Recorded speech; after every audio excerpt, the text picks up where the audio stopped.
ఉన్నాయి. 10 సంవత్సరాల అధికారంలో ఉండి బీసీలకు సంబంధించి ఎన్నడూ కూడా ప్రశ్న ఊసెత్తని వాళ్ళు రాజ్యాంగబద్ధంగా బలైన వర్గాలకు అవకాశం ఉండి రాజకీయ అధికారం ఉన్నప్పుడు న్యాయం చేయనోళ్ళు, సంస్థాగతంగా బలైన వర్గాలకు అవకాశం ఇయ్యనోళ్ళు, సామెతగా దయ్యాలు వేదాలు వల్లించినట్టు ఇలా వేదికలు పెట్టి బలహీన వర్గాల గురించి మాట్లాడుతుంటే ఒకవైపు ఆశ్చర్యం అవుతా ఉంది, మరొక వైపు బలహీన వర్గాల గొంతెత్తుకున్నందుకు అభినందనలు కూడా చెప్తాను. అట్లీస్ట్ ఆఖరికి అధికారం దిగినాకనన్నా మత్తు దిగితే మస్తుగా యాదికొస్తాయి అన్నట్టుగా ఆ అధికారం దిగినాక బీసీలు యాదికొస్తా ఉన్నారు. వాళ్లకు ముఖ్యంగా సోదరి కవిత గారికి అభినందనలు. మీ పార్టీల ప్రభుత్వాన్ని అడిగే ముందు తెలంగాణ రాష్ట్ర సమితి ఎలియాస్ భారతీయ రాష్ట్ర సమితి మీ పార్టీలో ఉన్నటువంటి అధ్యక్ష పదవిని, కార్యనిర్వాహక అధ్యక్ష పదవిని, శాసనసభ పక్ష నాయకుడిని 3 పదవులల్లా ఒకటి ఉంచుకొని ఒకటి బీసీలకు, ఒకటి ఎస్సీలకు, ఉపసభానాయకత్వం ఒకటి మైనారిటీలకు ఇలా అవకాశం ఇచ్చి మీ నిబద్ధతను చాటుకొని ప్రభుత్వాన్ని ప్రశ్నించే అవకాశాన్ని తీసుకోమని కోరుతా ఉన్నా. సంస్థాగతంగా బలైన వర్గాలకు అవకాశం ఇయ్యరు. ప్రభుత్వం అధికారంలో ఉన్నప్పుడు బలైన వర్గాలకు మరి ఉప ముఖ్యమంత్రి పదవి ఇవ్వలే. ఉన్నటువంటి ఈటెల రాజేందర్ గారిని నేను కూడా హక్కుదారినంటే మెడలు పెట్టి గెంటేసినటువంటి పరిస్థితి, అవమానపరిచి వేధించినటువంటి పరిస్థితి బలైన వర్గాలకు తెలుసు. రాజకీయంగా బలహీన వర్గాలకు సంబంధించి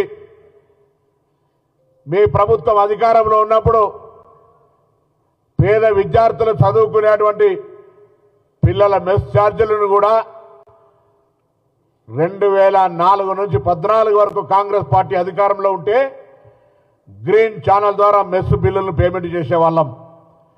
2014లో మీరు అధికారంలోకి వచ్చి 2023 డిసెంబర్ దాకా 4 ఏళ్ల బకాయిలు పెట్టడం వల్ల నాణ్యత లోపించి విద్యార్థులకు ఇబ్బందులు కలిగినాయి. మళ్ళీ ప్రభుత్వాన్ని మేము కోరడమే కాదు, ప్రభుత్వం మెస్ ఛార్జీలను పెంచుతూనే మెస్ ఛార్జీలందరికీ కూడా ఆన్ టైం పేమెంట్లో చేయాలనేటువంటి నిర్ణయం తీసుకోవడం జరిగింది. అంతేకాదు ఇలా రాజకీయంగా కూడా మా దగ్గర ముఖ్యమంత్రి గారు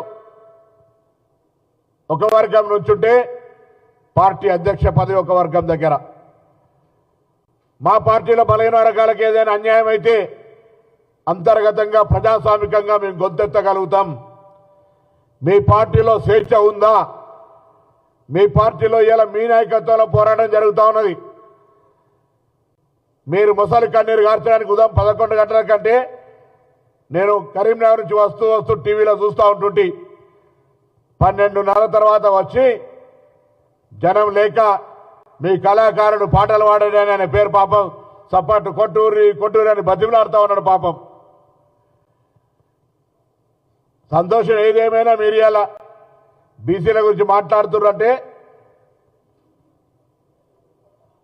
బీసీలు జ్ఞాపకం వచ్చిరంటేనే బీసీల శక్తి, బీసీల ఆత్మ గౌరవం ఏ విధంగా సురుక కలిగిందో మీకు అర్థమవుతా ఉంది.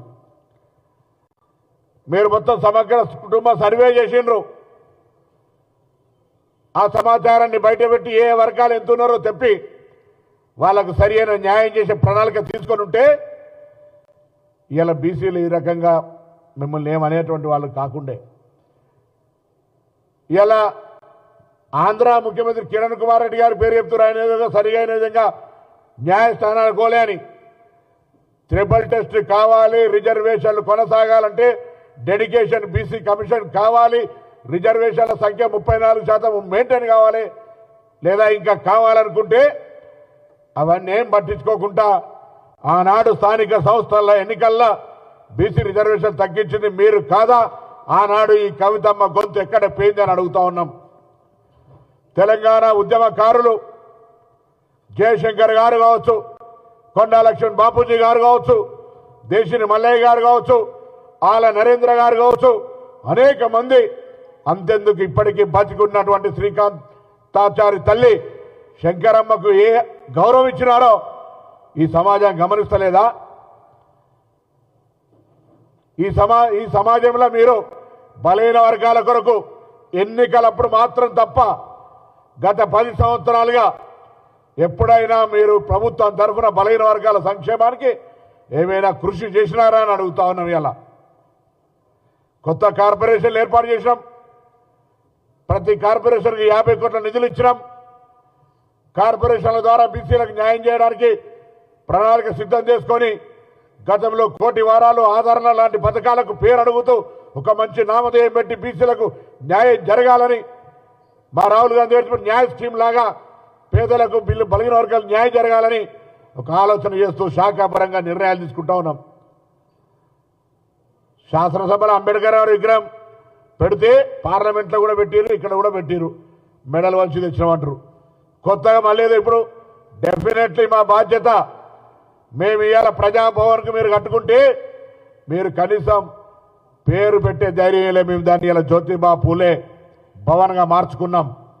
ఇలా సావిత్రిబాయి పూలే బలహీన వర్గాల ఆశాజ్యోతి, మహిళల ఆశాజ్యోతి, వారి జయంతిని ఇలా మహిళా టీచర్ల జయంతి దినోత్సవంగా జరుపుకున్నాం. ఒకటెందుకు రెండెందుకు అనేక రకాల కార్యక్రమాలు. అసలు స్వతంత్రం వచ్చినప్పటి నుంచి బలహీన వర్గాలకు ఏదైనా న్యాయం జరిగిందంటే దేశవ్యాప్తంగా ఆనాడు భారతీయ జనతా పార్టీ మేము మండల కమిషన్ తీసుకొస్తే కమండలం పేరు మీద లేదా స్థానిక సంస్థల రిజర్వేషన్లకు సంబంధించి సొసైటీలను ఏర్పాటు చేసి గీతా కార్మిక, నేత, రజక, మత్స్యకార అనేకమైనటువంటి కులాలకు సంబంధించినటువంటి సహకార సంఘాలు ఏర్పాటు చేసి ఈ విధంగా ప్రభుత్వం తీసుకుంటే మీరు 10 సంవత్సరాలుగా ప్రత్యేక తెలంగాణ ఏర్పడిన తర్వాత ప్రభుత్వ పరంగా బలహీన వర్గాలకు చేసింది ఏంది అని అడుగుతా ఉన్నాం.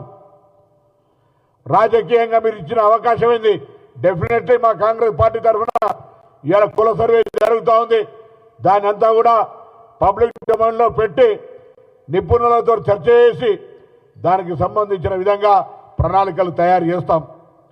అంతేకాదు రాజకీయంగా బలహీన వర్గాలకు సంబంధించి అనేక రకాల అవకాశాలు ఇచ్చి ఆనాడు కామారెడ్డి డిక్లరేషన్ చైర్మన్గా ప్రదేశ్ కాంగ్రెస్ మేనిఫెస్టో కమిటీ ఇచ్చినటువంటి దాని ప్రకారంగా మరి కార్యక్రమాల్ని ఒక్కొక్కటిగా అమలు చేసుకుంటూ పోతా ఉన్నాం. తప్పకుండా రాబోయే కాలంలో ఒకవేళ చట్టపరంగా ఏదైనా ఇబ్బంది అయితే కేంద్ర ప్రభుత్వంతో కొట్లాడదాం రండి. కానీ పార్టీల పరంగా 42% రిజర్వేషన్ తగ్గకుండా ఇచ్చుకోవడానికి మేము నిర్ణయం తీసుకుంటున్నాం. మీకు ధైర్యం ఉందా అని అడుగుతా ఉన్నాం. ఇలా రిజర్వేషన్ల శాతంతో పాటుగా 42% అధికారికంగా ఇవ్వాలని ట్రిపుల్ టెస్ట్ ప్రకారంగా జనాభా ఎంతో వారికంతా అని బహిరంగంగా రాహుల్ గాంధీ గారు చెప్పి ఏ కట్ ఆఫ్ డెడ్బాడిందో దాన్ని కూడా తొలగించి బారైతుందో దాన్ని కూడా తొలగించి రిజర్వేషన్లకు అవసరమైతే షెడ్యూల్ మార్చి కూడా ఎవరెంతో వారికంతా అనే ధైర్యం మా నాయకుల దగ్గర ఉంది. మీరు అది మాట్లాడగలుగుతారా? మీరు అధికారంలో 10 ఏళ్ళ నుండి అటువంటిది ఎందుకు చేయలేదు? ఇప్పుడు మాత్రం ఏదో రాజకీయంగా మాట్లాడే ప్రయత్నం చేస్తూ ఉన్నారు. కాంగ్రెస్ పార్టీ కుల జనగణన చేస్తూ ఉంది. కాంగ్రెస్ పార్టీ గురుకులాలకు సంబంధించి మార్పు మెచ్చార్జీలు పెంచింది. కాంగ్రెస్ పార్టీ జ్యోతిబావు సావిత్రి పూలేకి సంబంధించి మహిళా దినోత్సవంగా చేసింది. ప్రజాభవన్కు జ్యోతిబా పూలే పేరు పెట్టింది. ఇంటిగ్రేటెడ్ హాస్టళ్లు కడుతుంది. కాంగ్రెస్ పార్టీ బలహీన వర్గాలకు సంబంధించి అనేక కార్యక్రమాలు తీసుకుంటుంది. కొత్త కార్పొరేషన్లు ఏర్పాటు చేసింది. టీఆర్ఎస్కు పుట్టగతులు ఉన్నాయి కావచ్చు అని ఒక భయం పట్టుకొని మేము పర్మిషన్ ఇవ్వమని దాన్ని కూడా రాజకీయం చేస్తారు. పర్మిషన్ ఇస్తారా లేదా అని అంటే ప్రచారానికి మాత్రమే పరిమితమై నాకు అర్థం కాని ధర్నా కూడా చూసినా అసలు కాన్సెప్ట్ ఏంది, అసలు ఏ ఉద్దేశం కొద్ది నాయకత్వాన్ని గత కొద్ది కాలంగా గ్యాప్ అయింది కాబట్టి ఒక ఎజెండా ద్వారా ప్రజల ముందుకు తీసుకురావాలని ఆలోచన, ఏదో ఒక నినాదంతో గతంలో బతుకమ్మ దానికంటే ముందు జన జాగృతి లేదా ఇంకో కార్యక్రమం ఒక ఎజెండా పెట్టుకొని మార్కెట్లో ఉండాలనేటువంటి తపన కనిపించింది తప్ప నిజంగా బలహీన వర్గాల పట్ల ప్రేమ, చిత్తశుద్ధి, అభిమానం కనిపించలేదు. మీ పక్కనే కూర్చుండే కొంత బీసీ ఎంబీసీ నాయకులు వాళ్ళు కూడా గుసగుస పెట్టుకుంటుంటే నాదాకినొస్తుండే, అరే ఇవాళ ఇన్ని రోజులకు మార్పు వచ్చింది ఆ బీసీల గురించి మాట్లాడుతున్నారని. 10 ఏళ్ళు ఎన్నడు దేకనే బాయిరి ఎవరన్నా గొంతెత్తి మాట్లాడే పరిస్థితి ఉందా ఆ పార్టీలో? ఇవాళ కూడా ఆ పార్టీ బీసీసీఎల్ చైర్మన్ ఎవరన్నా కనీసం గుర్తుపడతారా? ఆ పార్టీల బీసీలకు ఉన్న గొంతెంతో చెప్పగలుగుతారా? మా పార్టీల బీసీల గొంతుకు సంబంధించి అందరం కూడా ఎక్కడికక్కడ మేము మా వాయిస్ను బరాబర్ వినిపిస్తాం. ఇది ప్రజాస్వామ్యం, మా పార్టీలో ఉన్న స్వేచ్ఛ.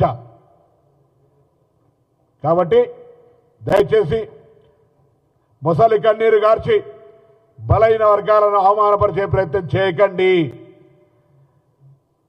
మీరు ఒకవేళ బలైన వర్గాల గురించి మాట్లాడదలుచుకుంటే సంస్థాగతంగా ఉన్న పదవులలో బలైన వర్గాలకు మీ పదవులను పంపిణీ చేసి అధికారంలో భాగస్వామ్యం ఇచ్చి పార్టీలో భాగస్వామ్యం ఇచ్చి తదుపరి ప్రతిపక్ష పార్టీగా అధికార పక్షాన్ని డిమాండ్ చేసే హక్కునిస్తాం. మీరు అధికారంలో ఉన్నప్పుడు చేయరు, మీరు ప్రతిపక్షంలో ఉంటే కూడా బీసీలకు న్యాయం చేయరు, ఎదుటి వాడిని మాత్రం ప్రశ్నిస్తూ ఉంటారు. ఇది ఎక్కడి ధర్మం? ఇది ప్రజలు గమనించాలి. బలైన వర్గాలు వీళ్ళ ఉచ్చులో పడే పరిస్థితి లేదు. బలైన వర్గాల వారికి విజ్ఞప్తి చేస్తా ఉన్నా, ఇలా మీ బిడ్డ ఇక్కడ కూర్చున్నాడు బలైన వర్గాల శాఖ మంత్రిగా.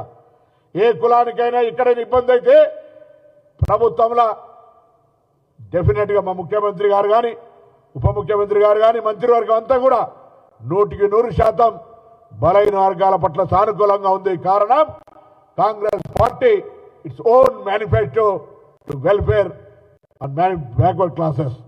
బలైన వర్గాలకు న్యాయం చేయాలనేటువంటి కాంగ్రెస్ పార్టీ మేనిఫెస్టో విధానం మమ్మల్ని అందరినీ కూడా ఆ దిశలో నడిపిస్తుంది. ఇష్టాయిష్టాలతో సంబంధం లే. మా ముఖ్యమంత్రి గారు అనేక సందర్భాల్లో క్యాబినెట్ చెప్తుండ్రి, మన ఇష్టాయిష్టాలకు సంబంధించిన అసలు అంశం ప్రస్తావనే రాదు. మన పార్టీ ఎజెండా మన నాయకుడు రాహుల్ గాంధీ గారు చెప్తా ఉన్నారు, ఏదైతే 50% బారుందో దాన్ని కూడా తొలగిస్తామని ప్రజల ముందట హైదరాబాద్లో చెప్పినటువంటి పరిస్థితిని ఇలా కవితమ్మ గారికి యాడ్ చేస్తాను. వీలైతే అది స్వాగతించు, దానికి రాజకీయంగా సహకరించు. కేంద్రం మీద ఒత్తిడి తీసుకురావడానికి మీకు అవకాశం ఉంటే మీకున్న రాజ్యసభ సభ్యులతోటి ఆ చర్చ చేపించే ప్రయత్నం చేయండి. అంతే తప్ప రాజకీయ లబ్ధి కొరకు బీసీలను ఉపయోగించుకునే ప్రయత్నం చేస్తే చైతన్యవంతులైన బీసీలు చూస్తూ ఊరుకోరు అనే మాట కూడా ఈ సందర్భంగా సోదరి కవిత గారికి తెలియజేస్తాను. బీసీల గొంతెత్తినందుకు, బీసీల గురించి ఆలోచన చేసే సరళిని మార్చుకున్నందుకు కూడా మీకు ఈ సందర్భంగా అభినందనలు తెలియజేస్తాను.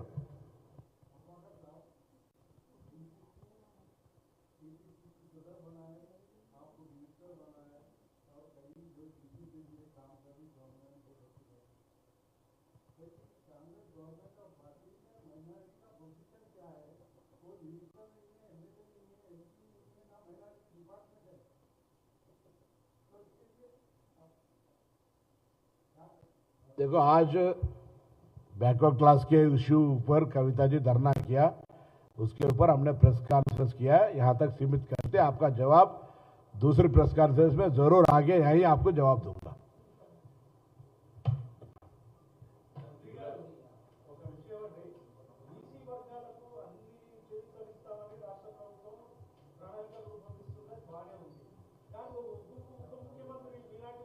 సరే ఊరికే మీరే పేపర్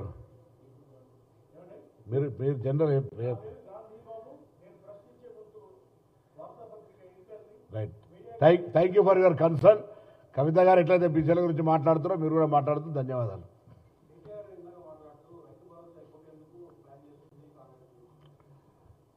ఒక 15 రోజులైతే అది అబద్ధమని తెలిసిపోతుంది.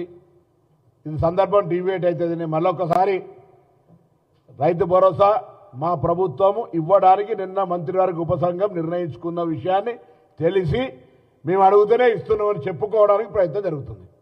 మేము ఇస్తాం. రైతుల పట్ల మాకు నమ్మకం ఉంది, విశ్వాసం ఉంది.